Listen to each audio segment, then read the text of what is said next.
أعوذ بالله من الشيطان الرجيم. بسم الله الرحمن الرحيم. السلام علیکم ورحمۃ اللہ وبرکاتہ۔ ان الحمد للہ نحمده ونستعینه ونستغفره ونؤمن به ونتوکل علیہ ونعوذ باللہ من شرور انفسنا ومن سیئات اعمالنا من يهده الله فلا مضل له ومن يضلل فلا هادی له ونشهد ان لا الہ الا اللہ ونشهد ان محمدا عبده ورسوله يا أيها الذين آمنوا اتقوا الله حق تقاته ولا تموتن إلا وأنتم مسلمون يا أيها الناس اتقوا ربكم الذي خلقكم من نفس واحدة وخلق منها زوجها وبث منهما رجالا كثيرا ونساء واتقوا الله الذي تساءلون به والأرحام إن الله كان عليكم رقيبا يا أيها الذين آمنوا اتقوا الله وقولوا قولا سديدا يصلح لكم أعمالكم ويغفر لكم ذنوبكم ومن يطع الله ورسوله فقد فاز فوزا عظيما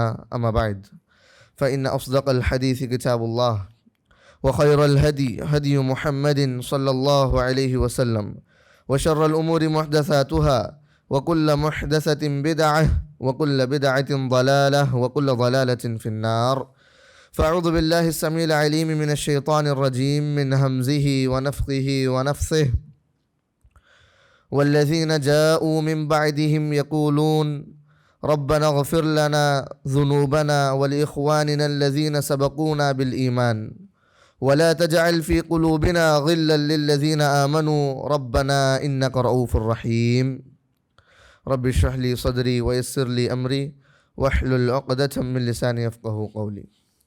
تمام قسم کی تعریف و حمد و ثنا و بڑائی و کبریائی اللہ عز و جل کے لیے لائق و زیبا ہے۔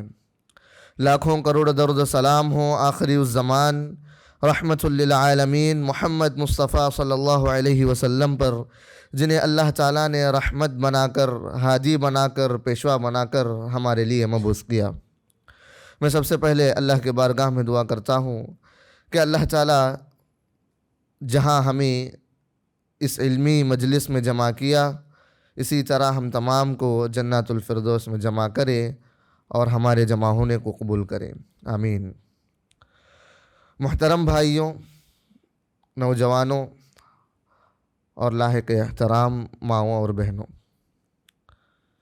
جس طرح مجھے اور آپ کو معلوم ہے، آج کے اس بیان کے سیشن میں ہم انشاءاللہ ائمہ اربعہ کے تعلق سے، جو بہت ہی مشہور جن کے مذاہب ہیں، ایسے ائمہ جو 4 ائمہ ہیں، ان کے تعلق سے ان کے حیات و خدمات کو دیکھیں گے۔ لگاتار انشاءاللہ ایک کے بعد ایک علماء کے بارے میں جہاں ان کے خدمات ہیں، ان کے تعلق سے جتنے بھی اقوال ہیں اور جس سے ہم عبرت حاصل کر سکتے ہیں، ان کے تعلق سے ہم انشاءاللہ دیکھیں گے کہ ہم اپنے گزرے ہوئے ائمہ کے تعلق سے دیکھیں، پڑھیں تو یہ آیت ہمیں سکھلاتی ہے، قرآن ہمیں یہ کہتا ہے والذین یقولون والذین جاءوا من بعدہم یقولون، اور جو لوگ ان لوگوں کے بعد آئیں گے، وہ کون ہیں؟ جو صحابہ کے بعد آنے والے، جو تابعین کے بعد آنے والے، جو تبع تابعین سلف صالحین کے بعد آنے والے، یعنی ہم جیسے لوگ۔ اللہ تعالیٰ یہ قرآن میں ہمیں یہ ادب سکھلاتا ہے اور ایمان کی ایک نشانی بھی قرار دیتا ہے۔ یقولون ربنا اغفر لنا، یہ لوگ کہیں گے کہ اللہ ہماری مغفرت عطا کر دے، ہماری مغفرت دے دے، اور اسی کے ساتھ ساتھ یہ بھی دعا کریں گے لِإِخْوَانِنَا الَّذِينَ سَبَقُونَا بِالْإِيمَانِ، اور جو بھائی اور جو اسلاف اور جو صحابہ کرام تابعین رضوان اللہ اجمعین جو ہم سے پہلے گزر گئے، ان کو بھی یا اللہ تم معاف کر دے، اور ان کا تذکرہ کرنا، ان کے تعلق سے جاننا، یہ ہمارے شیوا میں سے ہے، ہمارے اسلوب میں سے ہے کہ ہم قرآن کہلاتا سکھلاتا ہے کہ آپ اپنے اسلاف کے تعلق سے جانو، ان کے خدمات کے بارے میں جانو، تاکہ ان میں سے بڑی بڑی عبرتیں، بڑے بڑے اسباق ہیں اور ان کے پیچھے تم پیروی کر سکتے۔ اور ہی ہم دیکھتے ہیں قرآن و حدیث میں کتنے سارے قرآنی واقعات ایسے ہیں کہ اللہ تعالیٰ ہمارے گزرے ہوئے قوم کا تذکرہ کرتا ہے یا نہیں؟ موسیٰ علیہ السلام کا دیکھیے، دوسرے اقوام کو دیکھیے، بنو اسرائیل اور نصارہ اور کتنے ایسے قومیں ہیں، اللہ تعالیٰ ذکر کرتا ہے، ان کے تعلق سے ذکر کرتا ہے، آخر کیوں، وجہ کیا ہے؟ اور احادیث میں دیکھیے آپ صلی اللہ علیہ وسلم جا بجا یہ ذکر کرتے ہیں کہ تمہارے پہلے والوں کی دعا ایسے ہوا کرتی تھی، تمہارے پہلے والے اس طرح دعا کرتے تھے، ان کا شیوا ایسا تھا۔ تو آخر ان تمام چیزوں کا ذکر کرنا، اس کا مقصد کیا ہے؟ اس کا مقصد یہی ہے کہ ہم ان کے بارے میں جان لیں، ان کی زندگی کو پڑھیں، ان کی زندگی کو پڑھ کر جو بھی عبرت ہے، جو بھی اچھی چیز ہے، اور ان چیزوں کو ہم اپنی زندگی میں اختیار کریں، اور یہ مومن کا شیوا ہے، مومنوں کا اسلوب ہے۔ اور اسی طرح آپ صلی اللہ علیہ وسلم کہتے ہیں خیر القرون قرنی ثم الذین یلونہم ثم الذین یلونہم، سب سے بہترین دور اگر کچھ ہے دنیا میں تو وہ میرا دور ہے، یعنی آپ صلی اللہ علیہ وسلم کا دور اور صحابہ کرام کا دور۔ ثم الذین یلونہم، پھر تابعین کا دور آیا، پھر ثم الذین یلونہم، پھر تبع تابعین کا دور آیا۔ یہ وہ تین ایسے ادوار ہیں، ایسے زمانے ہیں جہاں سب سے بہترین لوگ گزرے، سب سے بہترین اسلاف اکرام گزرے، اللہ اکبر۔ اور آج جو ائمہ اربعہ کے تعلق سے ہم دیکھنے والے ہیں وہ انہی دور میں سے آئے تھے، انہی دور میں ان کا رہتا تھا، ان کا گزر بسر انہی دور میں تھا کہ خیر قرون میں سے سب سے بہترین لوگ ثابت ہوئے کرتے تھے۔ اور انہی میں سے آج ہم دیکھتے ہیں آج کا عنوان ائمہ اربعہ میں سے سب سے پہلے ایک علماء، ایک عالم جو امام ابو حنیفہ رحمہ اللہ کے تعلق سے ان کے حیات و خدمات کو دیکھیں گے۔ یہ ضرورت کیوں پڑی؟ اگر آپ غور کریں گے ہمارے دور میں، یہاں کے ہمارے دور میں، ہمارے ماحول میں، اور آج کل کے حالات، چاہے وہ پچھلے 50 سال ہو، 100 سال ہو، کئی سالوں سے یہ بات جب آتی ہے علماء کے تعلق سے بیان کرنے کی، جب آتی ہے سلف کے تعلق سے بیان کرتے ہی، اور خاص طور پر ائمہ اربعہ جو مذاہب کے فاؤنڈرز ہیں، امام ابو حنیفہ ہو، مالک ہو، شافعی ہو، احمد ہو، تو ان کے تعلق سے جب بات آتی ہے لوگوں کو بولنا، تو لوگ ان کی تقلید کرنے والے فالوورز اتنا زیادہ غلو کر دیے کہ پتہ نہیں کہ وہ حدود، جائز حدود کو پار کر دیے۔ وہ لوگ جب بیان کرتے اپنے ائمہ کے تعلق سے، وہ لوگوں کو معلوم نہیں ہوتا کہ صحیح کون سا، ضعیف کون سا۔ وہ اپنے ائمہ کے تعلق سے شان میں غلو کرتے ہوئے ضعیف کئی سارے واقعات کو نقل کر دیتے، اس کے ذریعے آج ہمیں معلوم نہیں ہوتا کہ آخر یہ صحیح ہے یا نہیں۔ ان کے تعلق سے جو بات نقل ہوئی ہے، یہ آخر وہ امام ایسے ہی ہوا کرتے تھے یا نہیں، یہ ہمیں معلوم نہیں، لیکن ضرورت اس بات کی ہے۔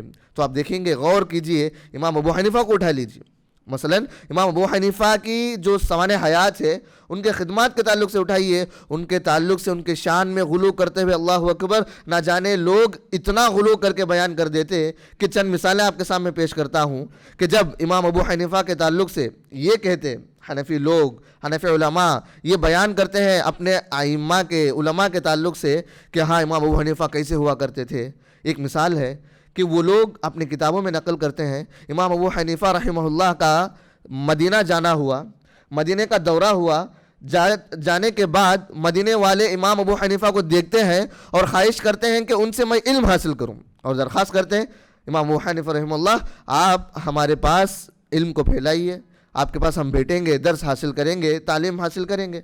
تو امام ابو حنیفہ رحمہ اللہ 3 دن کے لیے رہنے کی منظور کر دیتے ہیں، 3 دن کے لیے رہنے کی منظوری کر دیتے ہیں، اور اس کے بعد پھر ان لوگوں کا درخواست ہوتا ہے، ان لوگوں کا مطالبہ ہوتا ہے کہ اور کچھ دن رہیے اور ہم آپ سے علم حاصل کریں گے۔ پھر 7 دن رہتے، پھر 10 دن رہتے، اور آخر 10 دن کے بعد یہ کہہ دیتے کہ 10 دن کے بعد مجھ سے برداشت نہیں ہوتا، مجھ سے 10 دن کے بعد برداشت نہیں ہوتا۔ تو یہ لوگ یہ منقول کرتے ہیں کہ آخر کیا برداشت نہیں ہوتا، تو اس وقت یہ لکھتے ہیں ان کی کتابوں میں کہ امام ابو حنیفہ رحمہ اللہ اپنے قضائے حاجت کو روکے ہوئے تھے، اللہ اکبر، قضائے حاجت کو روکے ہوئے تھے، اور وجہ دریافت کرنے کے بعد معلوم ہوا کہ میں 10 دن کے بعد، یعنی 10 دن کے اوپر میں اپنی قضائے حاجت کو روک نہیں سکتا، میں اپنے ٹوائلٹ کو روک نہیں سکتا۔ کیوں؟ کیونکہ یہ نبی کی زمین ہے، یہ نبی چلتے پھرتے ہوئے زمین ہے، تو یہاں اگر میں قضاء حاجت کروں گا تو اللہ اکبر، یہ نبی کی شان میں گستاخ ہے، نعوذ باللہ۔ یہ کیسے واقعات ہیں؟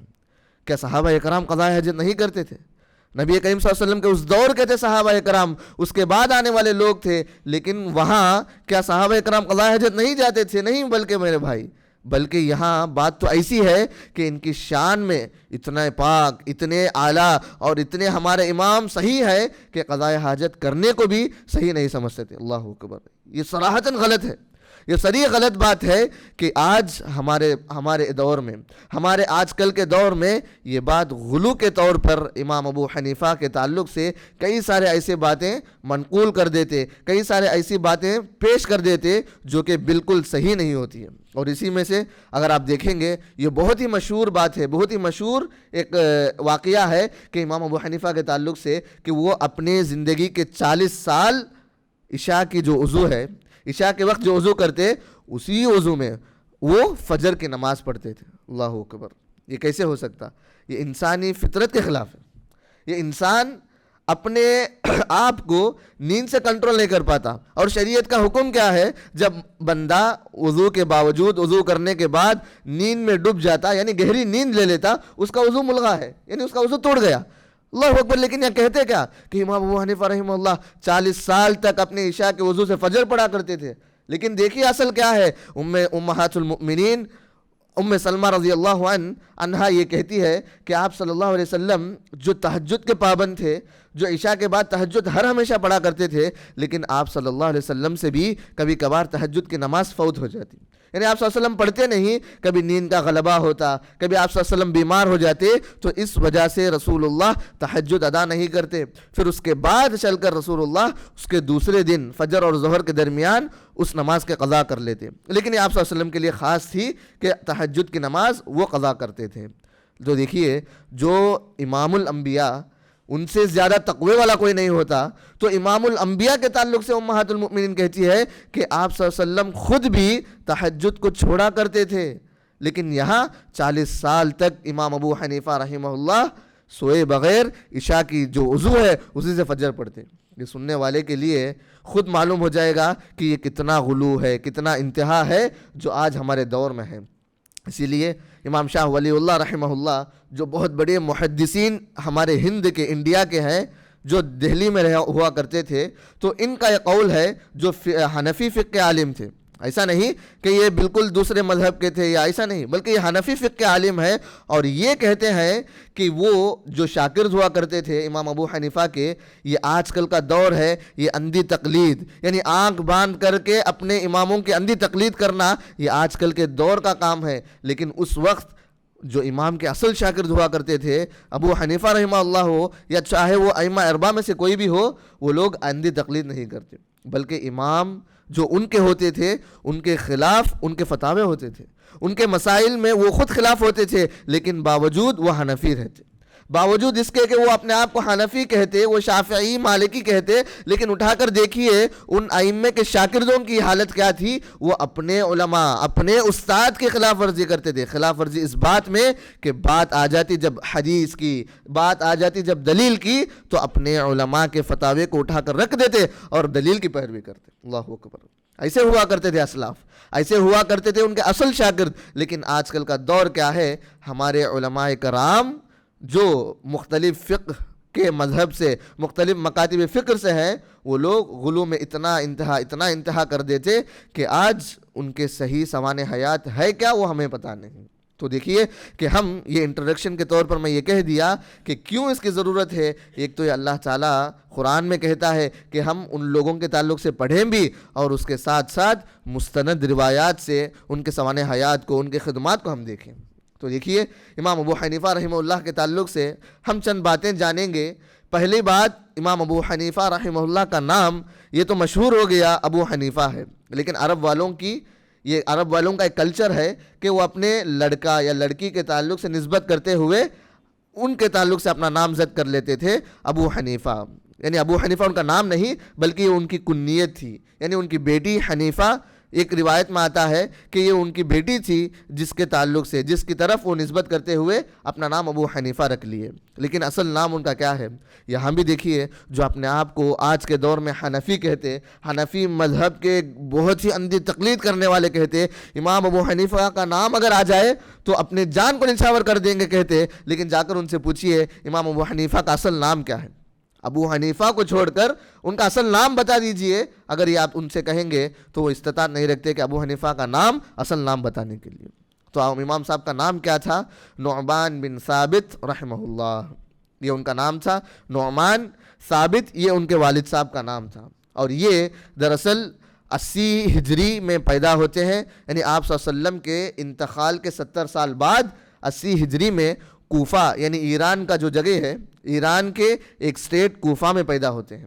اور یہ کوفہ میں اپنی زندگی کو بسر کرتے ہیں. جب یہ 80 صدی ہجری یعنی جب 80 صدی ہجری میں ان کی پیدائش ہوتی ہے کوفہ میں، تو امام رحمہ اللہ وہاں ایک تجارتی خاندان سے پیدا ہوتے ہیں، اور وہاں شیعوں کا گڑھ تھا.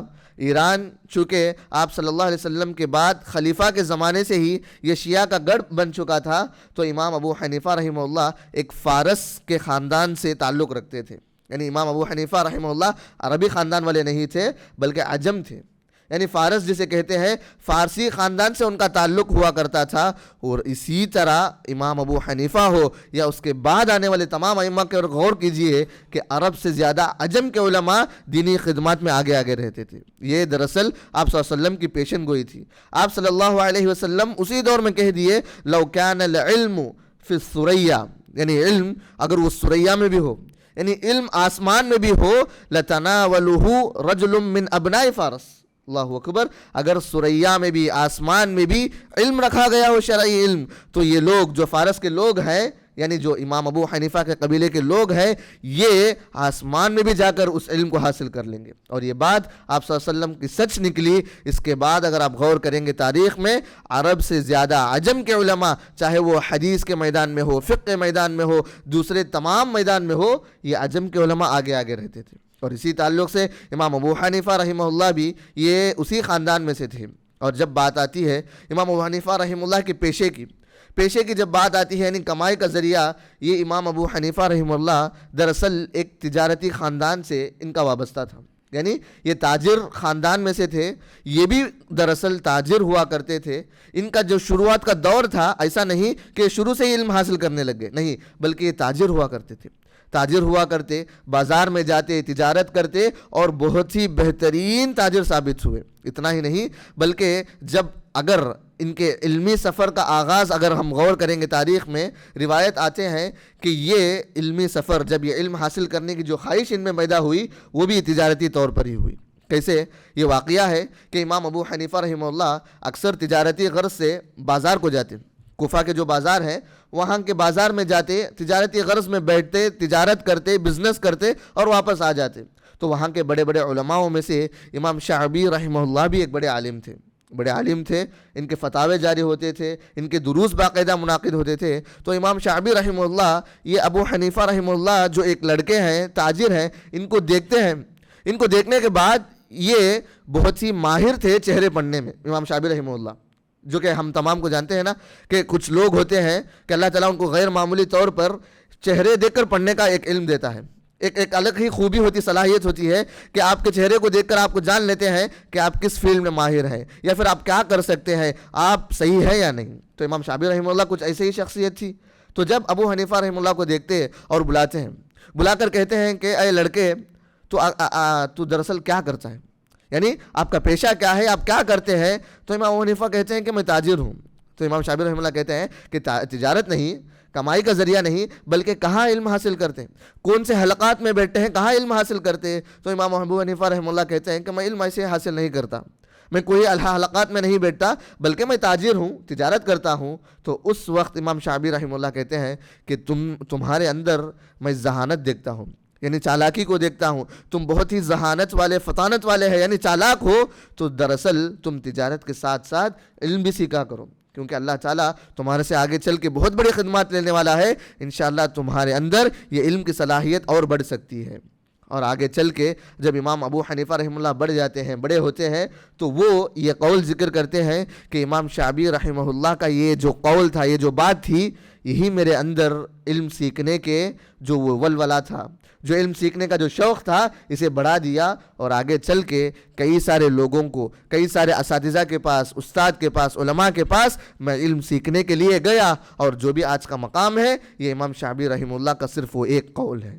تو دیکھیے یہاں اس سے بھی ہمیں عبرت ملتی ہے کہ جب کبھی چاہے وہ آپ کا بیٹا ہو، چاہے آپ کی بیٹی ہو، چاہے آپ اگر کوئی اسکول میں استاد ہو یا پھر آفس میں کہیں آپ ایک اچھے عہدے میں ہو، تو آپ کے نیچے انڈر میں جو بھی ہے ان کو آپ تشجیع کیجیے، ان کو آپ اپریشیٹ کیجئے، ان کی خوبی کو آپ اور بڑھانے کے لیے اچھے اچھے کلمات پیش کیجئے، کیونکہ نہ جانے آپ کی جو بات ہے وہ کب آگے والے کے دل میں بیٹھ جائے گی، اتر جائے گی، اور آگے والا اس بات کو لے کر زمانے کو بدلنے والا بن جائے گا۔ اللہ اکبر۔ یہ آپ دیکھیے، یہ آپ فالو کیجئے، چاہے وہ آپ کے اولاد ہو، چاہے وہ آپ کے اسٹوڈنٹس ہو، چاہے آپ کے کوئی بھی ہو، آپ لوگ ان لوگوں کو تشجیع کیجئے، اپریشیٹ کیجئے، چاہے وہ کچھ بھی میدان ہو جائے۔ ایسا نہیں کہ علمی میدان، بلکہ کوئی بھی میدان ہو جائے، آپ اپریشیٹ کرنا سیکھیے۔ یہ امام شافعی رحمہ اللہ کیے۔ اور اس کے بعد جب بات آتی ہے امام ابو حنیفہ رحمہ اللہ کی تجارت کا، کہ یہ سب سے بڑے کامیاب تاجر تھے۔ اتنا ہی نہیں بلکہ اگر آپ تاریخ کے اوراق کو پلٹ کے دیکھیں گے نا، تو امام جو ائمہ ہے ان لوگوں کا پیشہ اگر تجارت ہوتا تو وہ علم کے ساتھ ساتھ تجارت کو لے کر نہیں چلتے۔ بہت ہی کم عالم تھے، کم علماء تھے، تو باقاعدہ تجارت میں بھی کامیاب اور علم کے حصول میں بھی بڑے علماء ثابت ہوئے۔ تو ان میں سے ایک نام امام ابو حنیفہ کا آتا ہے، اور امام ابو حنیفہ اپنے اصول و ضوابط سے اتنے مشہور ہے کہ ان کی تجارت بھی کامیابی اور اسی کے ساتھ ساتھ اصول بھی اتنے صحیح تھے، اتنے ٹف تھے کہ اگر ان کی مثال دی جائے کامیابی میں تو تجارت میں تو وہ کامیاب ہوا کرتی۔ کیسے؟ ایک واقعہ ہے کہ امام ابو حنیفہ رحمہ اللہ کے ایک شریک تھے، ایک پارٹنر تھے، ان کے پاس امام ابو حنیفہ رحمہ اللہ، ان کا نام تھا حفص بن عبد الرحمن۔ یہ امام ابو حنیفہ رحمہ اللہ کے پارٹنر تھے۔ یہ حفص بن عبد الرحمن کو امام ابو حنیفہ ایک مرتبہ تجارتی سامان کو، ایک روایت کے مطابق وہ کپڑے تھے، تو وہ کپڑے کے سامان کو دیتے ہیں اور ان کو نائب بنا کر کہتے ہیں کہ جاؤ میرے بھائی یہ بیچ کر آؤ۔ یہ جو سامان ہے کپڑے کا، ان کپڑوں میں سے ایک کپڑا ایسا ہے جو بہت ہی بوسیدہ ہے اور صحیح کپڑا نہیں ہے، تو اس کی قیمت دوسرے کپڑوں سے تھوڑا کم دینا اور اس قیمت کو اس میں ملا دینا۔ تو حفص بن عبد الرحمن جاتے ہیں تجارت کے غرض سے، اور وہ جب تجارت کرنے لگتے ہیں تو امام ابو حنیفہ رحمہ اللہ کی اس بات کو بھول جاتے ہیں۔ انسان ہے تو بھول جاتے ہیں۔ امام ابو حنیفہ رحمہ اللہ واپس آنے کے بعد حفص کے پاس پوچھتے ہیں کہ تجارت کامیاب ہوئی؟ ہاں الحمدللہ تجارت کر دیا، میں تمام کپڑوں کو بیچ دیا۔ تو اس کے بعد امام ابو حنیفہ رحمہ اللہ، دیکھیے ایک کامیاب تاجر ہونے کے ساتھ ساتھ جب بندہ علم کے ساتھ رہتا نا تو بہت ہی احتیاط ہوتا۔ خود حفص نہیں بتاتے، لیکن امام ابو حنیفہ کہتے ہیں کیا وہ بوسیدہ کپڑا جو تھوڑا پھٹا ہوا تھا، کیا وہ کپڑے کو اسی کم قیمت میں دے دیے؟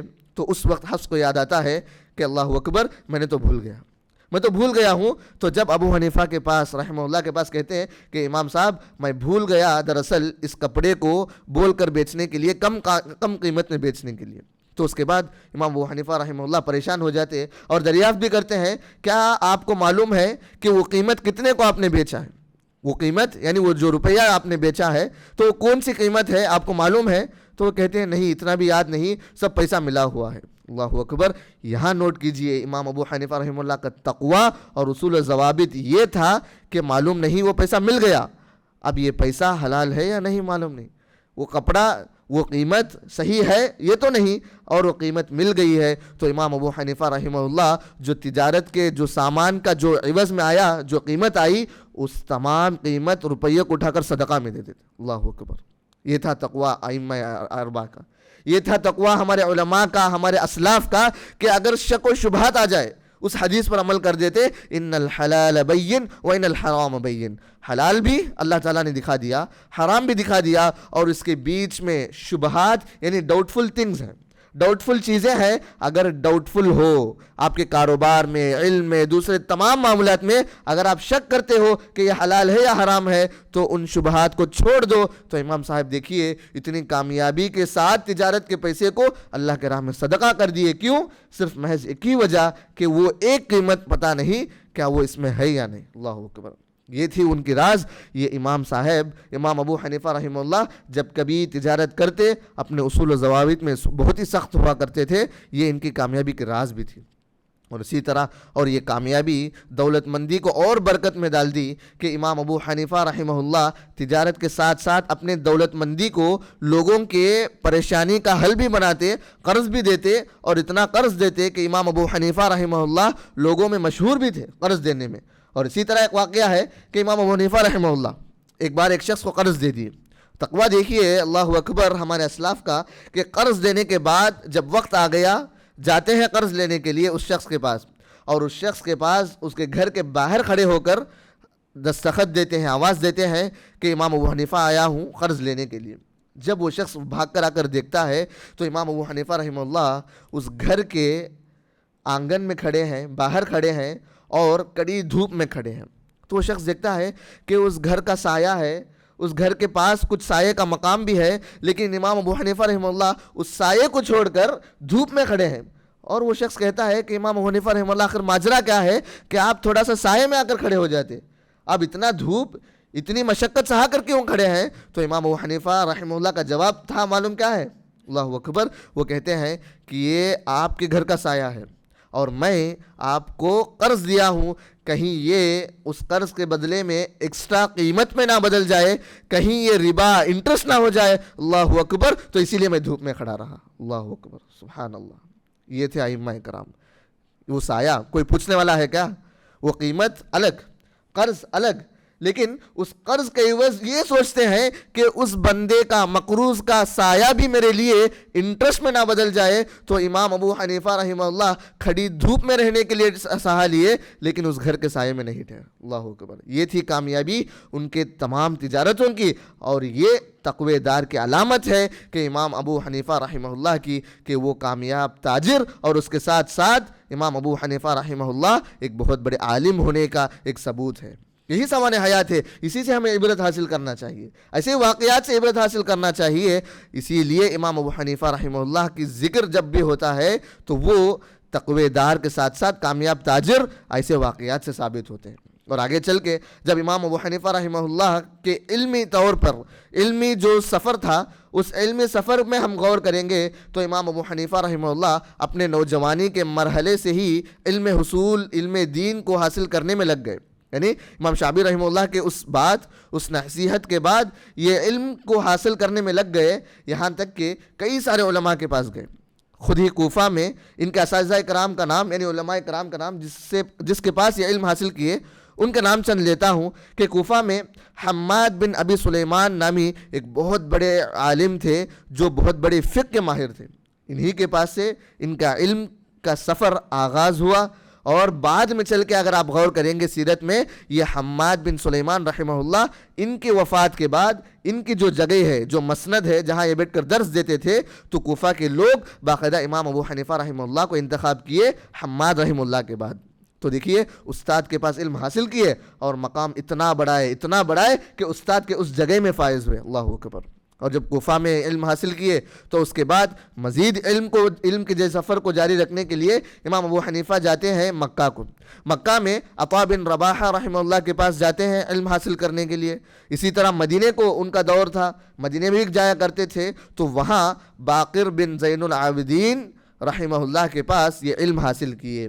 اسی طرح کئی سارے استاد ہیں ان کے. تو یہ باقر بن زین العابدین یہ کون ہے؟ یہ آل بیت کے ایک شخص ہیں, یعنی امام حسین رضی اللہ عنہ یہ ان کے خاندان میں سے ہیں. جب یہ کربلا کا میدان جو تھا, جو کربلا کا واقعہ ہوا تھا, اس کربلا کے واقعے میں, اس جنگ میں صرف ایک شخص بچا تھا, وہ زین العابدین نامی آپ صلی اللہ علیہ وسلم کے نسب اور آل بیت میں سے ایک شخص تھے. یہ زین العابدین گویا علی رضی اللہ عنہ کے پوتے میں سے تھے, اور ان کے بیٹے ہیں باقر رحمہ اللہ. یہ مدینے میں دراصل درس دیا کرتے تھے. یہ بھی ایک بہت بڑے علماء میں سے ثابت ہیں. اگر آپ دیکھیں گے شیعہ کے علماء میں سے, شیعہ کے ائمہ میں سے یہ زین العابدین کا نام بھی لیتے ہیں, گویا وہ اپنے شیعہ کے عالموں میں سے جمع لیتے. دراصل اگر آپ سیرت میں دیکھیں گے تو زین العابدین اہل السنہ والجماعہ کے امام تھے, اہل الحدیث کے امام تھے, اور ان کا عقیدہ بالکل صحیح عقیدہ تھا, لیکن بعد میں چل کر شیعہ ان کی نسبت اپنی طرف کر دی. تو جب دور آیا علم حصول کا تو اتنا علم حاصل کیے, اللہ اکبر, کہ امام ابو حنیفہ رحمہ اللہ کی مثال فقہ کے معاملے میں, فقہ کے سبجیکٹ میں اتنا گہرا علم ہو گیا کہ امام ابو حنیفہ رحمہ اللہ کی صلاحیت اجتہاد ہو, چاہے وہ استنباط کرنا ہو مسائل میں سے, چاہے وہ قیاس کرنا ہو, تو تفقہ فی الدین اللہ تعالیٰ نے ان کو گھول کر پلا دیا. اللہ اکبر. اسی لیے جب آپ تاریخ میں پڑھیں گے تو امام مالک رحمہ اللہ ہو یا اس کے بعد آنے والے ائمہ کرام ہو، ان کی فقہ کی گواہی دیتے ہوئے، ان کے فقہ کے نالج کو تسلیم کرتے ہوئے، ایکسیپٹ کرتے ہوئے ایسے اقوال پیش کیے ہیں، اللہ اکبر۔ عبداللہ بن مبارک رحمہ اللہ ایک سب سے بڑے ایک علماء میں سے ہیں، ایک سلف میں سے ہیں، یعنی امام کے شاگرد ہیں، ابو حنیفہ کے شاگرد ہیں، تو یہ گواہی دیتے ہیں کہ امام ابو حنیفہ رحمہ اللہ فقہ میں اتنے ماہر تھے کہ الیہ المنتہا فی الفقہ، یہ فقہ کی انتہا ہے، یعنی فقہ کا جو آخری سٹیج ہوا کرتا نا، فقہ کا جو علم ہے، اتنا علم سیکھنا سبحان اللہ، یہ فقہ کی آخری انتہا ہے۔ فقہ میں کتنا بھی آپ چلے جاؤ، آخر جا کے کھڑنا کا امام ابو حنیفہ رحمہ اللہ کے پاس، اللہ اکبر، اتنی گہرائی علم کو سمجھنے میں۔ لیکن آج جو امام فقہ کے لیے جانے گئے، جو امام کا نام فقہ کے لیے پہلا مذہب کے نام سے مشہور ہے، لیکن ان کو یہ فالوورز، ان کی تقلید کرنے والے فقہ کے مسائل کو کیسے پیش کرتے، فقہ کے مسائل میں اور فقہی طور پر اپنے آپ کو کیسے پیش کرتے کہ حدیث کو ٹھکرا دو، قرآن آیت آ جائے اگر دلیل میں، حدیث آ جائے تو ان تمام کو اٹھا کر سائڈ میں رکھ دو، اور جب فتوے آ جائے تو امام ابو حنیفہ رحمہ اللہ کے صرف بات کو، ان کی رائے کو، ان کے فتوے کو قبول کریں گے۔ اس طرح انہوں نے فقہ کو دیکھ دیا، اس طرح انہوں نے فقہ کو پورٹرے کر دیا کہ لوگ حدیث دلیل کو چھوڑ کر صرف اتنا ہی بھروسہ کر بیٹھے کہ امام ابو حنیفہ رحمہ اللہ کی رائے، ان کا فتویٰ، ان کی بات اگر آ جائے تو یہی ہم تسلیم کریں گے، چاہے کہ صحیح حدیث بھی آ جائے۔ لیکن آگے چل کے انشاءاللہ میں بتاؤں گا کہ امام ابو حنیفہ رحمہ اللہ کا سٹینڈ کیا تھا، ان کا قول کیا تھا اپنی زندگی کو لے کر، اپنے علم کو لے کر۔ اتنی فقہ کے علم کے باوجود آخرکار وہ اپنے آخری وقت میں کیا کہہ کر گزرے، یہ انشاءاللہ ہم دیکھیں گے۔ تو فقہ میں اتنی صلاحیت تھی کہ اللہ سبحانہ و تعالی غیر معمولی طور پر استنباط کرنے کا، اجتہاد کرنے کی جو صلاحیت ہے ان میں گھول گھول کر رکھ دیا۔ اور اسے اگر ہم سمجھنا چاہتے ہیں نا تو فقہ اور استنباط، اجتہاد کیا ہے، تو اس کے تعلق سے ایک مثال دے دوں گا کہ یہ فقہ جب ہم سمجھتے ہیں اسلامک لا، اسلامک طور پر اسلامی شرعی چیزوں کو سمجھنے کی جو صلاحیت، جو عقل اللہ تعالیٰ نے دیا ہے، تو اس میں یہ ہے کہ بعد میں آنے والے دور میں یہ فقہ اور استنباط، اجتہاد کو اسی طرح کہا جاتا ہے کہ ایک مسئلہ ہوتا، سوچ لیجئے ایک مسئلہ ہے، ایک پرابلم ہے، تو وہ مسئلے کا حل اور حکم بظاہر قرآن و حدیث میں نہیں ہوتا، قرآن کی آیات میں اور حدیث میں اوپنلی وہ اس کا ذکر یا اس کا حکم نہیں ہوتا، تو اس جیسے مثیل، اس جیسے نظیر یعنی ایگزامپل طور پر لوگوں کو اٹھانا پڑتا اور اس حکم کو اس جیسے پرابلم پر فٹ کر کے اس کا فتویٰ دینا۔ اور ایگزامپل دے دوں تو اور آسانی سے آپ کو سمجھ میں آ جائے گا کہ آخر امام ابو حنیفہ رحمہ اللہ کس چیز کے ماہر تھے، کس فن کے ماہر تھے۔ تو دیکھیے اگر حکم لگایا جائے ڈرگس پر، آج کل کے جو دور میں ڈرگس کا حکم ہے، یعنی ڈرگس کی جو عادت ہے، چاہے وہ ڈرگس کی کسی بھی قسم ہو، تو ڈرگس کے تعلق سے کیا قرآن و حدیث میں دلیل ہے؟ کیا آپ بتا سکتے ہیں؟ قرآن میں ڈرگس کے تعلق سے اللہ تعالیٰ نے ڈرگس کو حرام کر دیا، یہ نشہ وار چیز کو حرام کر دیا، اور اس کے بعد حدیث میں اگر دیکھیں، تلاش کریں تو یہ ڈرگس باقاعدہ اس کے الفاظ، اس کے لفظ کو لے کر آپ صلی اللہ علیہ وسلم نے اس ڈرگس کو حرام کر دیا، کیا ہم بتا سکتے ہیں؟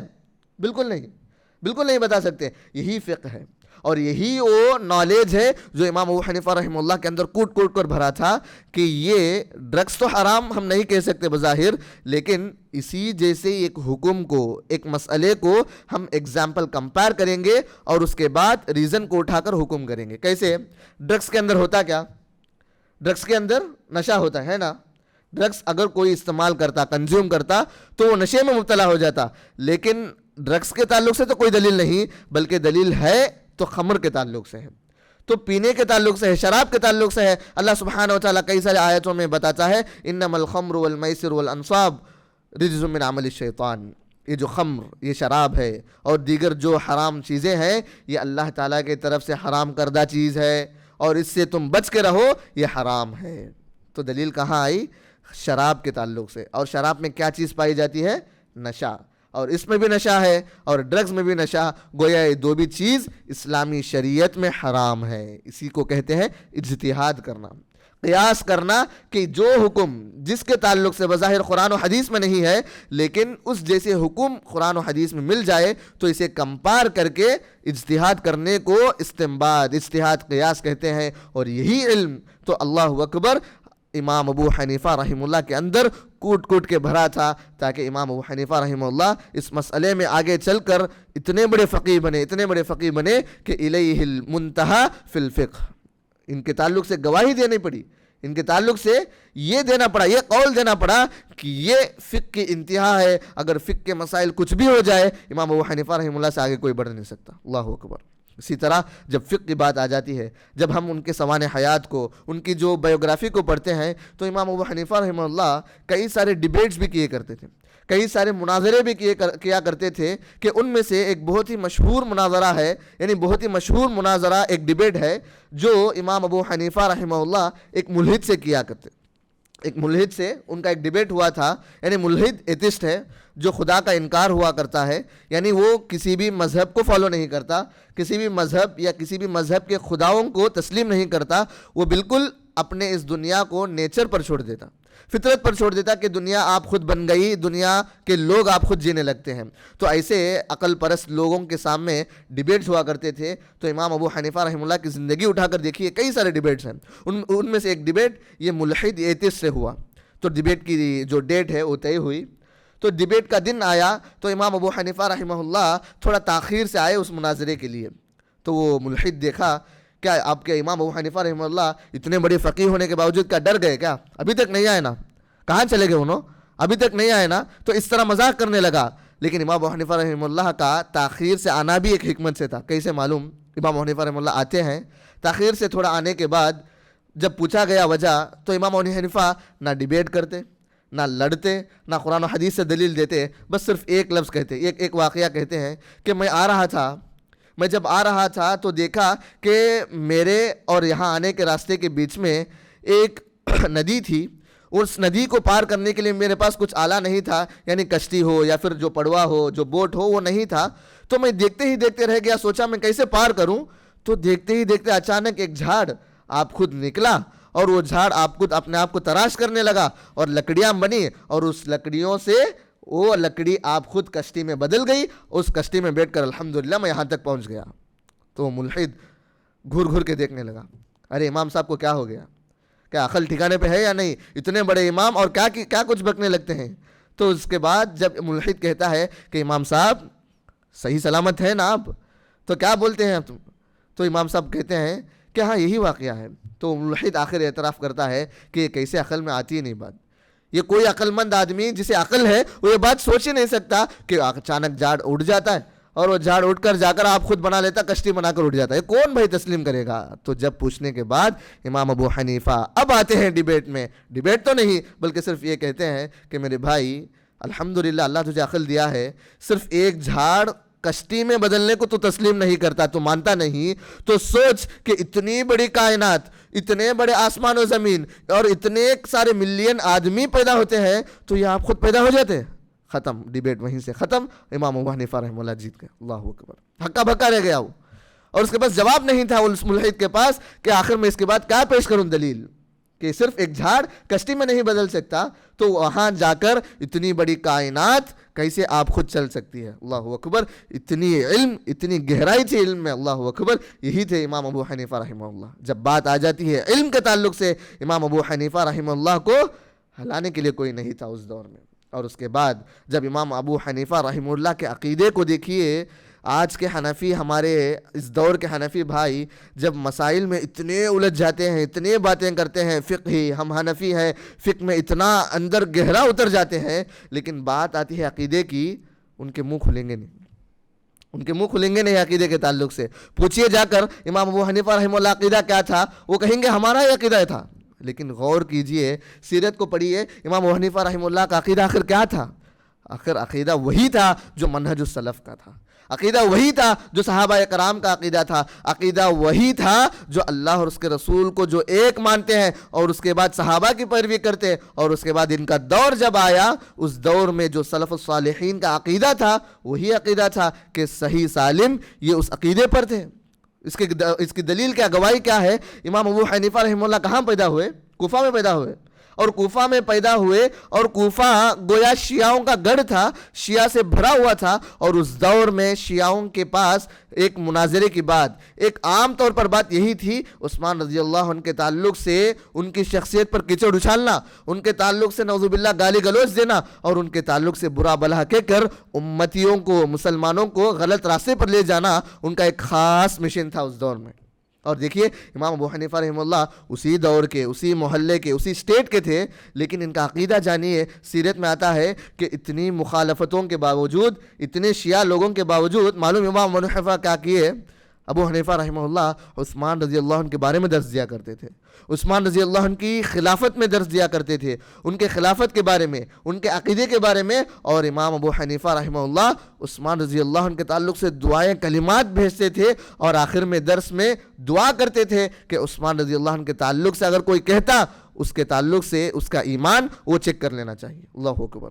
دیکھیے ان کا عقیدہ اتنا اسٹرانگ تھا کہ اتنے مخالفین کے باوجود وہ وہی ٹاپک چوز کرتے تھے عقیدے میں جو ان کے خلاف ہوا کرتا تھا۔ اور آگے چل کر اور آگے بڑھ کر اگر آپ دیکھیں گے تو امام ابو حنیفہ رحمہ اللہ کی تصنیفات، یعنی کتابیں جو انہوں نے لکھی ہے، وہ کئی سارے آج کے دور میں کتابیں ان کی طرف منسوب کر دی گئی، یعنی نسبت کر دیے کہ یہ جو ہدایہ ہے، قدوری ہے، جیسے کئی سارے کتابیں ہیں جو ان کی طرف نسبت کرتے ہیں، لیکن اگر آپ حقیقی طور پر دیکھیں گے امام رحمہ اللہ کے بعد وہ لکھی گئی کتاب صرف ایک کتاب تھی، وہ بھی کتاب فقہ الاکبر کے نام سے مشہور تھی، اور وہ کتاب نہیں بلکہ ایک میگزین جیسے بولتے ہیں نا، ایک کتابچہ، وہ کتابچہ کی شکل میں امام ابو حنیفہ رحمہ اللہ فقہ الاکبر کے نام سے ایک کتابچہ لکھے، اور لکھے بھی تو لکھے امام ابو حنیفہ رحمہ اللہ سب سے پہلے عقیدے کا ذکر کیے۔ وہ پوری کتابچہ، وہ پورا کتاب اگر آپ کھول کر دیکھیں گے عقیدے کے تعلق سے ہی رہے گا، جو عقیدے کی بگاڑگی آج ہمارے حنفی بھائیوں کے پاس ہے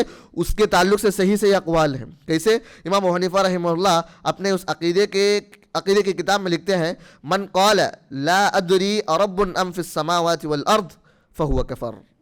کوئی یہ کہے گا، امام ابو حنیفہ رکھتے ہیں، کوئی یہ کہے گا، یہ عقیدہ رکھے گا کہ اگر اس سے سوال کیا جائے کہ بھائی اللہ تعالیٰ کہاں ہے، تمہارا رب کہاں ہے، وہ کہتا ہے کہ معلوم نہیں کہ وہ آسمان میں ہے یا زمین میں ہے، تو امام ابو حنیفہ رحمہ اللہ کہتے ہیں کہ ایسا کوئی شخص بولے کہ اللہ تعالیٰ عرش پر نہیں اور معلوم نہیں کہ اللہ تعالیٰ عرش پر ہے یا نیچے ہے، زمین میں ہے، فقد کفر، وہ کافر ہے۔ اللہ اکبر۔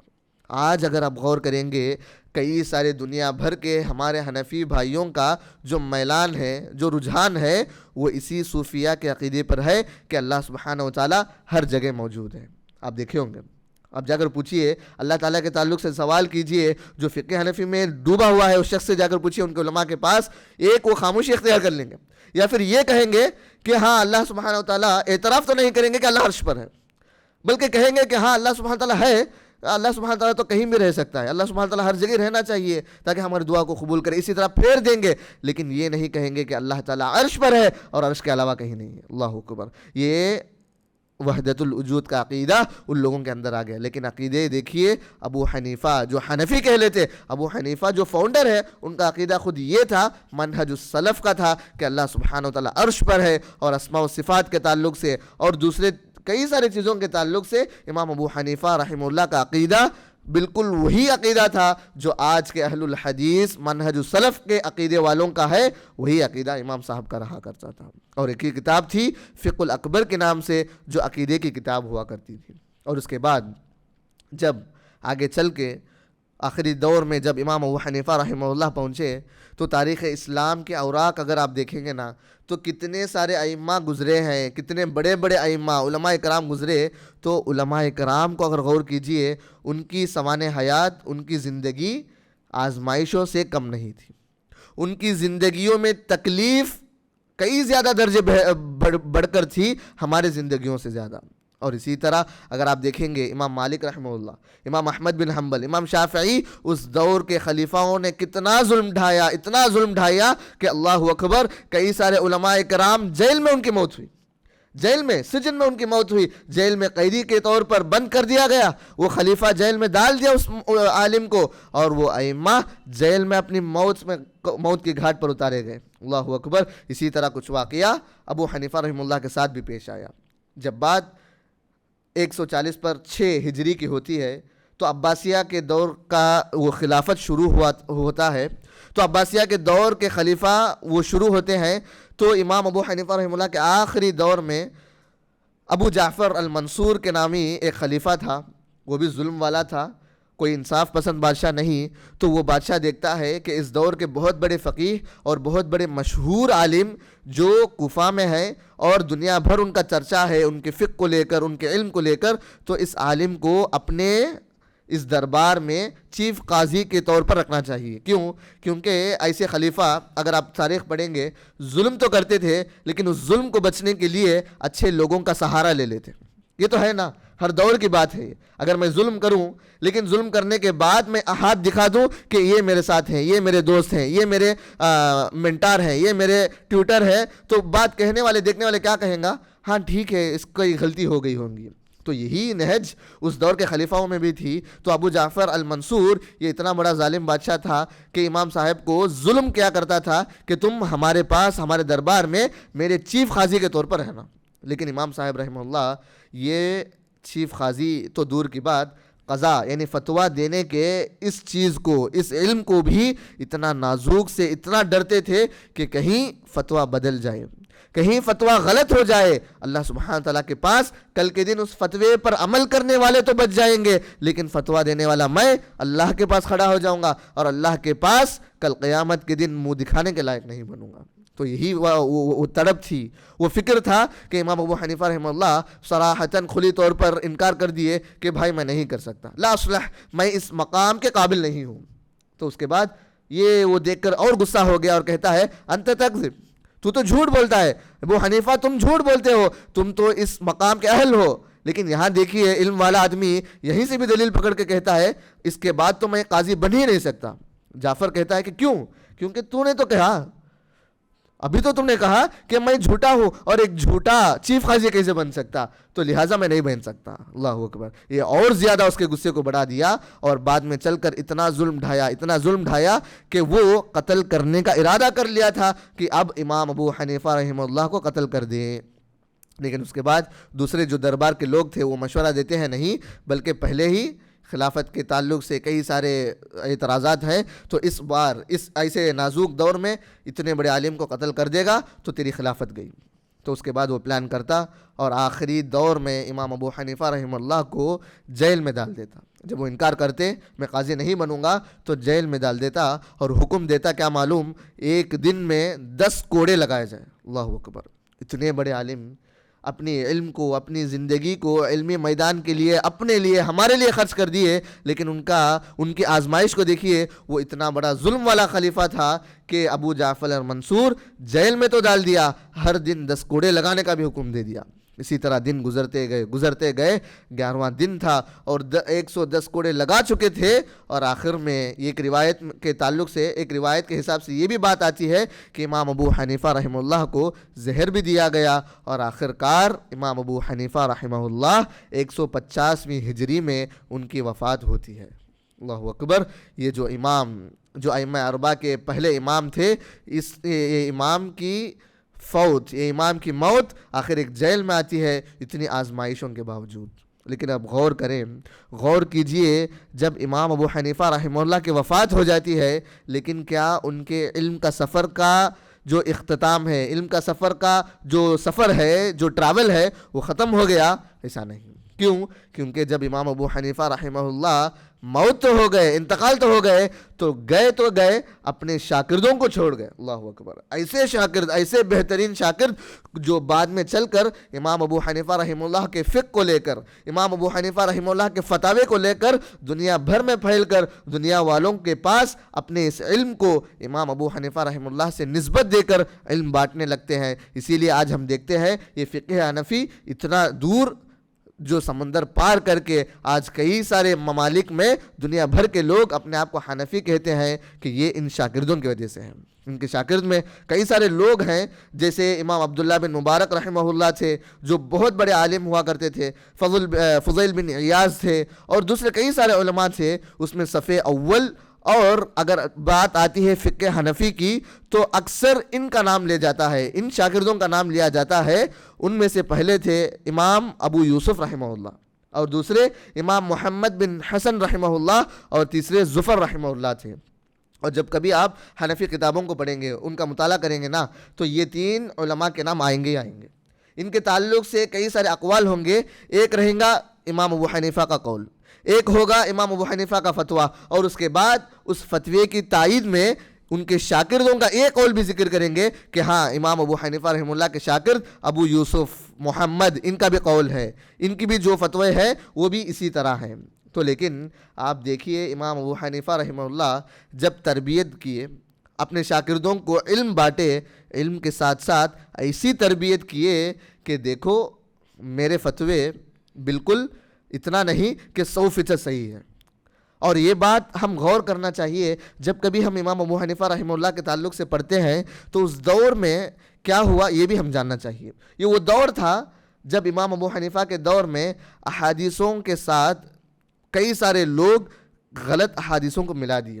پتہ نہیں کہ کون سی حدیث صحیح ہے، کون سی حدیث غلط ہے، یہ پتہ نہیں ہوا کرتا تھا، یہ معلوم نہیں ہوا کرتا تھا. تو یہ وہ دور کی بات تھی جب امام ابو حنیفہ رحمہ اللہ کے پاس جو حدیث آ جاتی وہ اتنا چیک کرتے آخرکار اس حدیث کو رکھنے کے بعد وہ فتویٰ دیتے، لیکن معلوم نہیں وہ حدیث صحیح ہے یا نہیں، کیونکہ وہ دور کے بعد ہی تدوین حدیث یعنی حدیث کی باقاعدہ کتابیں لکھی گئی.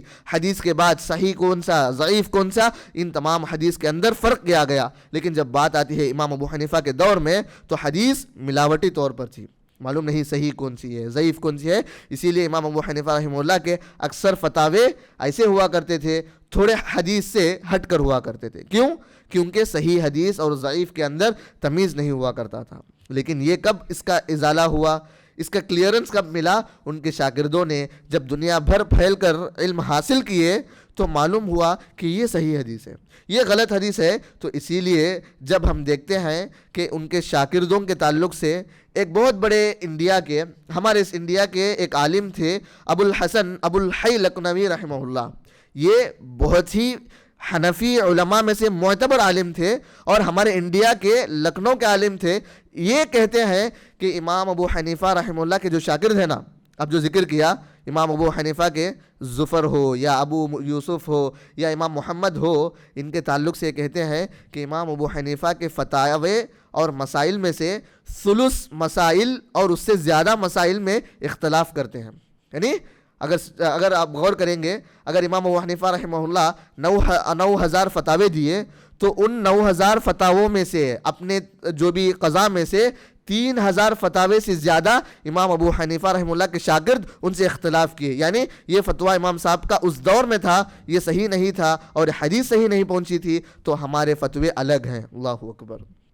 دیکھیے جو ایکچول صحیح طور پر مستند شاگرد تھے وہ خود اپنے علماء سے اختلاف کرتے تھے، باوجود اس کے کہ وہ اپنے آپ کو حنفی کہتے، باوجود اس کے کہ وہ اپنے آپ کو شافعی کہتے، مالکی، حنبلی کہتے، لیکن اپنے علماء کو جب دیکھتے کہ یہ فتویٰ حدیث دلیل کے خلاف ہے تو اس فتوے کو ہٹا دیتے. اسی لیے جب آپ دیکھیں گے امام ابو حنیفہ رحمہ اللہ کے تعلق سے آتا ہے کہ جب وہ اپنے شاگردوں کو علم بانٹتے، علم سکھاتے، تو امام ابو یوسف رحمہ اللہ یہ علم سیکھنے میں بہت ہی ماہر تھے اور اتنا لگاؤ تھا امام ابو یوسف رحمہ اللہ کا امام ابو حنیفہ سے کہ یہ اگر ان کی زندگی دیکھا جائے، یہ بچپن میں اتنے غریبی خاندان سے تھے کہ ان کی ماں تجارت کے لیے بھیجا کرتی تھی، کام کرنے کے لیے بھیجا کرتی. تو وہ جب کام کے لیے جاتے، بازار سے گزرتے، تب دیکھتے تھے امام ابو حنیفہ رحمہ اللہ کے درس ہیں تو کبھی ایک آدھ مرتبہ آ کر بیٹھ جاتے. تو جب بیٹھے، دل لگ گیا علم سے، شوق بڑھ گیا الحمدللہ. تو اس کے بعد جب ان کی ماں دریافت کرتی ہے 1 ہفتہ ہو گیا، ابھی کچھ پیسے یا کچھ فلوس ابھی نہیں آئے، تم کام کو جاتے ہو یا نہیں؟ تو کہتے ہیں کہ میں اب سے کام نہیں کروں گا، میں علم سیکھنے جاؤں گا. تو کہتی ہے ان کی ماں نہیں، تم کام کرو، ہماری گھر کے حالات کچھ ایسے ہیں، نازک ہیں. تو اس کے بعد دیکھتے ہیں کہ امام ابو یوسف پھر بھی جا کر بیٹھتے ہیں امام ابو حنیفہ کے درس میں. ان کی ماں پکڑ لیتی ہے اور کہتی ہے امام ابو حنیفہ سے ہمارے گھر کے حالات کچھ ایسے ہیں، نازک ہیں، ہم علم سیکھنے کے لیے نہیں بھیج سکتے. لیکن آگے بڑھ کر دیکھیے ایک استاد اپنے شاگرد کے لیے کتنا احسان، ایک محسن ہوتا ہے اور کہتے ہیں ان کی ماں سے کہ میں آپ کے گھر کی ذمہ داری لے لیتا ہوں، یہ معاشی طور پر چاہے وہ پیسے کا ہو، کھانے پینے کا ہو، میں اس کی ذمہ داری لے لیتا ہوں اور ابو یوسف کو کیا کیجئے، آپ درس کے لیے بھیج دیجئے. اللہ اکبر. یہ ہوتا ہے ایک مثالی استاد، اپنے شاگردوں کی مجبوری کو بھی سمجھتا اور ان پر مہربان باپ جیسا عمل کرتا ہے. اور جب بات آتی ہے امام ابو حنیفہ رحمہ اللہ کے شاگرد کی تو وہ ایک مرتبہ جب دیکھتے ہیں ابو یوسف رحمہ اللہ جو بھی امام ابو حنیفہ کہتے اس پر لکھے جاتے ہیں، تو اس وقت کہتے ہیں وَيْحَكَ يَعْقُوب لَا تَكْتُبْ كُلَّ مَا سَمِعَ مِنِّي، اے یعقوب، ابو یوسف رحمہ اللہ کا نام تھا یعقوب، کہتے ہیں کہ اے یعقوب تھوڑا تو سمجھ جاؤ کہ ہر چیز جو مجھ سے سنتے ہو وہ لکھنا نہ ہو، مت لکھو، کیونکہ جو میرے فتوے ہیں، جو فتاوے ہیں، قضیے ہیں، وہ آج ایک رہتے ہیں، کل وہ بدل جاتے ہیں، جب صحیح حدیث ملتی، دلیل ملتی ہے، میں اپنے فتوے کو بدل لیتا ہوں، تو لہٰذا چنانچہ تم میرے ہر بات کو سنتے ہو تو ٹھیک ہے، لیکن لکھ نہ کو تو لکھ مت لو، کیونکہ یہ بات آگے چل کر بدل بھی سکتی ہے۔ تو اس کے باوجود بھی جب آپ دیکھیں گے کثیر مسائل میں یہ صاحبین جنہیں ابو یوسف اور محمد کہتے ہیں، یہ امام ابو حنیفہ سے اختلاف کرتے ہیں۔ کیوں؟ کیونکہ جب ان کو معلوم ہو جاتا کہ یہ دلیل ہے۔ کیسے؟ مثلا آپ دیکھیں گے جب یہ سا کا مسئلہ آتا ہے، آپ سنے ہوں گے اکثر عید الفطر کے موقع پر جو صدقۃ الفطر دیتے ہیں نا، تو اس وقت دیکھتے ہیں کہ آپ صلی اللہ علیہ وسلم ایک سا کے برابر دیتے تھے، اس طرح۔ تو عراقی ایک سا تھا، یعنی جب ابو حنیفہ رحمہ اللہ جس کنٹری کے، جس ملک کے تھے، تو عراقی ایک سا تھا، اس سا کی مقدار تھی 8 رتل، یعنی رتل ایک پیمانہ ہے، ایک ویٹ ہے، تو 8 رتل کی ایک سا ہوا کرتی تھی۔ لیکن اس کے باوجود ابو حنیفہ رحمہ اللہ کا انتقال ہو گیا، امام ابو یوسف رحمہ اللہ 8 رتل کے حساب سے، یعنی ایک سا 8 رتل کے حساب سے ہی فتویٰ دیا کرتے۔ جب ان کا سفر ہوا مدینے کو، ان کا جانا ہوا مدینے کو، تو وہاں جا کر ملاقات ہوتی ہے امام مالک رحمہ اللہ سے۔ انشاءاللہ یہ دوسرے امام ہیں، کل دوسری نشست میں دیکھیں گے، تو امام مالک رحمہ اللہ سے ملاقات ہوتی، تو اس وقت کہتے ہیں کہ ایک سا کتنے کا ہوتا ہے؟ تو امام مالک رحمہ اللہ کہتے ہیں کہ ہمارا تو سا یہ ہے، اور ہمارا ایک سا 5 رتل اور 1 سلس ہوا کرتا ہے، یعنی 5 رتل 1 سلس، 1/3 5 رتل ہوا کرتا ہے، لگ بھگ 2.5 کلو کے آس پاس ہوا کرتا۔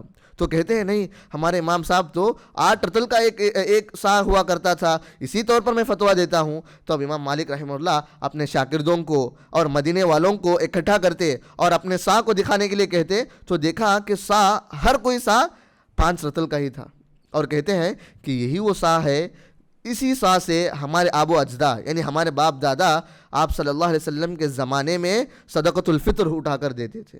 جب دیکھے کہ صحیح حدیث ہے، امام مالک رحمہ اللہ کہتے ہیں، تو اپنے امام، جو اپنے امام کے فالوور، سب سے بہترین شاگرد، یہاں کیا کرتے؟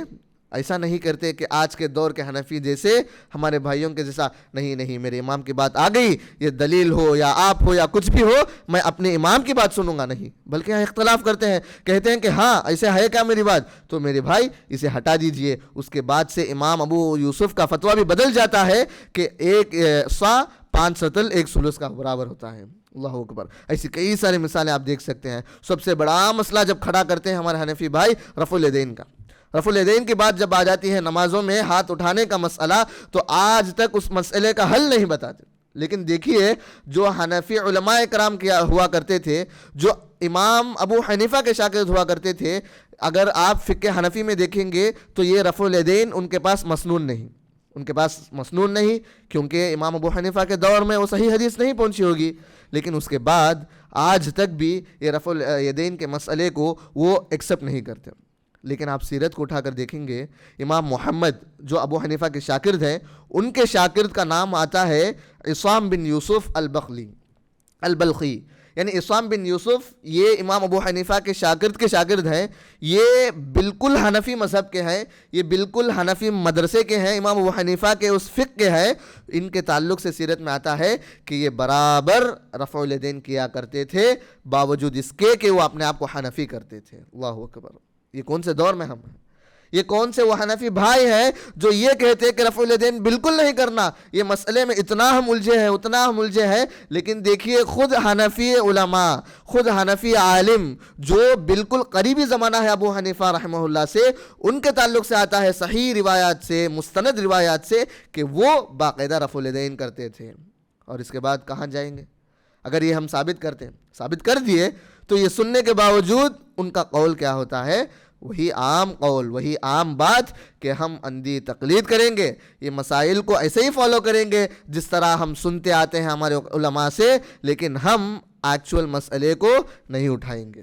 تو معلوم ہوا امام ابو حنیفہ رحمہ اللہ کو آخری دور میں حدیث کی ملاوٹ زیادہ ہو گئی، صحیح حدیث کی محدودگی ہے، تو اس وقت آخر میں امام ابو حنیفہ رحمہ اللہ یہ قول ذکر کرتے ہیں، یعنی یہ بات، یہ سٹینڈرڈ ایک رول کی طرح کہتے ہیں، اور یہ بات معلوم ہے کس میں ہے؟ یہ بات اہل السنہ والجماعہ کی کتابوں میں نہیں۔ جو یہ لوگ کہتے ہیں سلفی ہے، وہابی ہے، ان کی کتابوں میں ایسا ہے ویسا ہے، امام صاحب کے تعلق سے کئی سارے گھڑے ہوئی باتیں ہیں، میں یہ بات ہماری کتابوں سے نہیں کرتا، بلکہ یہ بات اس کتاب سے کرتا ہوں جو ان کے پاس بالکل معتبر ہے، الحاشیۃ ابن العابدین کے نام سے ہے۔ یہ باقاعدہ ایک فقہی کتاب ہے حنفی علماء کے، یہ فقہی علماء کے، حنفی علماء کی کتاب ہے، یہ کیا بولتے ہیں، الحاشیۃ ابن العابدین۔ تو اس کتاب میں امام ابو حنیفہ رحمہ اللہ کا قول ذکر ہے، ان کی بات، ان کا ایک سٹانزہ ذکر ہے کہ وہ کہتے ہیں اذا صح الحدیث فہو مذہبی۔ امام صاحب کو معلوم تھا کہ آخری زمانے میں کئی سارے فتنے بھی آئیں گے، میرے فتاوے غلط بھی ہوں گے، صحیح بھی ہوں گے، اور اس کے باوجود امام ابو حنیفہ رحمہ اللہ آخر میں کہتے ہیں اذا صح الحدیث، اگر حدیث صحیح ہو جائے، اگر دلیل سچ آ جائے، فہو مذہبی، وہ میرا مذہب ہے، وہ میرا فتویٰ ہے۔ اگر حدیث آ جائے میرے فتوے کے ٹکراؤ میں، میرے فتوے کو اٹھا کر دیوار پر پھینک مارو، لیکن عمل کرنا ہو تو اس پر عمل کرو جو دلیل ہے۔ اور کہاں جائیں گے اب؟ دیکھیے انہی کے کتابوں میں سے یہ قول ذکر ہے کہ جب بات آ جاتی ہے میرے فتوے کی، اور میرے فتوے کے مقابلے میں جب صحیح حدیث دلیل آ جائے تو اس دلیل کو اٹھا لو، یہی اسلام ہے، یہی مذہب ہے، یہی منہج السلف ہے، اور یہی حنفیت بھی ہے۔ ایسا نہیں کہ یہ صرف منہج السلف ہے، بلکہ یہی حنفیت ہے دراصل، اور حنفیت کے فاؤنڈر امام ابو حنیفہ کہتے ہیں کہ باقاعدہ اسی طرح فالو کرو۔ اور اس کے بعد امام ابو حنیفہ رحمہ اللہ اور ایک کتاب میں ان کا یہ بھی قول ذکر ہے کہ حرام علی من لم یعرف دلیلی ان یفتیٰ بکلامی، یہ حرام ہے اس شخص پر، اور اس شخص کے فتوے نہیں لیے جائیں گے۔ کیوں؟ کیونکہ وہ شخص میری دلیل کو صرف جانتا ہے، میں جو فتویٰ دیتا ہوں صرف اس فتوے پر عمل کرتا ہے، اور کس چیز کو چھوڑ دیتا؟ دلیلی، آپ صلی اللہ علیہ وسلم کی دلیل کو چھوڑ دیتا۔ اس شخص سے علم حاصل کرنا حرام ہے، اور ایسی باتیں کرنا حرام۔ اللہ اکبر۔ یہ امام ابو حنیفہ رحمہ اللہ تھے، ان کی شاگردگی کے باوجود تمام علماء کرام جو ان کے شاگرد ہوا کرتے تھے وہ اسی مذہب میں تھے کہ جب بات آ جاتی دلیل صحیح حدیث کی تو امام ابو حنیفہ رحمہ اللہ سے خود اختلاف کر لیتے، لیکن اپنے آپ کو حنفی ثابت کرتے۔ اور حنفی کیا ہے یہ بھی ہم جاننا چاہیے۔ جو آج مذہب کے نام سے، مذہب یعنی ریلیجن کہہ دیتے ہیں، مذہب کے نام سے حنفی مذہب، مالکی مذہب، شافعی، حنبلی مذہب، آخر یہ مذہب کیا؟ اس کے تعلق سے بھی آپ جاننا چاہیے۔ یہ مذہب دراصل اس کا کانسیپٹ کچھ یوں ہے کہ آج کے دور میں یہ جو مدارس ہیں نا، علماء اکرام جس مدرسے سے گریجویٹ ہو کے آتے، فارغ ہو کے آتے، چاہے وہ بنارس میں جو مدرسے سلفیہ سے آتے ہیں تو انہیں سلفی کہتے ہیں، یہاں سے جب جامعہ دارالسلام عمر آباد سے پڑھتے تو عمری کہتے ہیں، اور جو تمل کے جو علاقے میں سے جامعہ الفردوسیہ ہے وہاں سے پڑھنے والوں کو فردوسی کہتے ہیں۔ اسی طرح اس دور میں امام ابو حنیفہ رحمہ اللہ جہاں بیٹھ کر درس دیتے تھے، اور جہاں ان کا مدرسہ یعنی ان کے جو تعلیم گاہ تھا، اس تعلیم گاہ، اس مدرسے میں جو پڑھتے، چاہے وہ آپ ہو یا میں ہو، ان کو حنفی کہتے ہیں۔ جیسا میں عمری ہوں کہتے، میں مدنی ہوں مدینے سے پڑھتے، میں مکی ہوں مکے سے پڑھتے، اس طرح نسبت جو جوڑ لیتے نا، اسی کو کہتے ہیں اس شاگردگی، اس اسٹوڈنٹ کی حیثیت سے اپنے آپ کو ان کے مدرسے سے پڑھا ہوا حنفی کہتے ہیں۔ اس دور سے کہیں آپ دیکھیے ان علماء کے پیچھے، ان کے نام کے پیچھے ابو یوسف حنفی نہیں ہوگا، ابو حسن محمد بن حسن حنفی نہیں ہوگا، ظفر بن حذیل حنفی نہیں ہوگا، بلکہ ان لوگوں کو معلوم ہے کہ میں ہی فقہ ہوں، انہی کے پاس پڑھا ہوں، انہی کے مدرسے میں پڑھا ہوں، تو اس وجہ سے وہ حنفی لگانا ضروری نہیں سمجھتے۔ لیکن آج کے دور میں اگر میں فقہ فالو کرتا تو حنفی ہی ہوں گا۔ میں حنفی اس لیے میں اپنے آپ کو کہہ لیتا کہ میں فقہ حنفی کو فالو کرتا، لیکن یہ صحیح نہیں۔ اسی لیے شاہ محدث ولی اللہ محدث دہلوی رحمہ اللہ کہتے ہیں کہ یہ جو بات حنفی شافعی یہ اندھی تقلید چلی آئی ہے، یہ دراصل 4 صدی ہجری کے بعد سے، یعنی بالکل 400 سال گزر گئے، اس کے بعد سے یہ کٹر پن آ گیا، یہ تقلید یعنی آنکھ باندھ کر کے اپنے علماء کرام کے پیچھے چلنا آ گیا، کہ اس کے باوجود جب آپ اس دور کے اصل علماء کو دیکھیں گے، اصل شاگرد کو دیکھیں گے، یہ ویسے نہیں تھے۔ تو لہٰذا جب ہم امام ابو حنیفہ رحمہ اللہ کے زندگی کو، سوانح حیات کو پڑھتے ہیں، کئی سارے دروس، کئی سارے عبرت بھی ملتی ہے، اور یہ جاننا ضروری بھی ہے کہ ہم اپنے اسلاف کو جانیں، اور وہ قوم اور اس قوم کی فلاح و بہبودی، چاہے اس قوم کی کامیابی کیسے ہو سکتی ہے جو اپنے اسلاف کے حیات و خدمات کو بھول جائے، اپنے اسلاف کے، اپنے صحابہ کے، تابعین کے، اپنے علماء کی خدمت کو بھول جائے، اس قوم کی فلاح، اس قوم کی بہتری کبھی نہیں ہو سکتی۔